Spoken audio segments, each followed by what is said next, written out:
Before Shabbat begins, ensure the pump is plugged into the wall and Shabbat mode is activated. This must be done ahead of time to avoid direct use during Shabbat.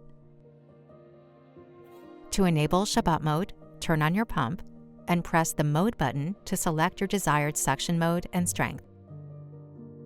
In this demo, well set, stimulation mode to 4, expression mode to 3, and two-phase mode to 4. Your pumping session will later start in the mode you last selected. Once set, press and hold down the power button to turn the pump off. To enter Shabbat mode, press the mode button and the pause button at the same time. Once the candles are blinking, you'll schedule your pumping sessions. In this demo, we'll schedule a 15-minute session every 3 hours from when your session began. Set the interval time between feeds using the plus and minus buttons. This is measured in hours. We'll set it to 3 hours.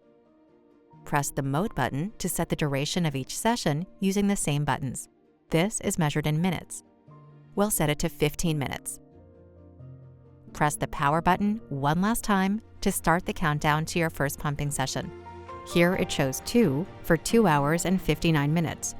When less than an hour remains, the countdown display switches to minutes. Your pump will automatically run according to the schedule you've set.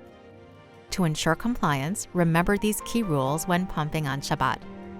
The pump must be plugged in before Shabbat and remain plugged in throughout Shabbat. Pumping bras or cups must be securely attached to your body before the pump starts and should remain in place throughout the session. With these steps, you can pump on Shabbat and keep your milk while staying compliant with Jewish law. If you have any questions, consult your rabbi for guidance on specific situations. For more information, check your user manual. Need support? Contact our mom line at 1-888-662-7159.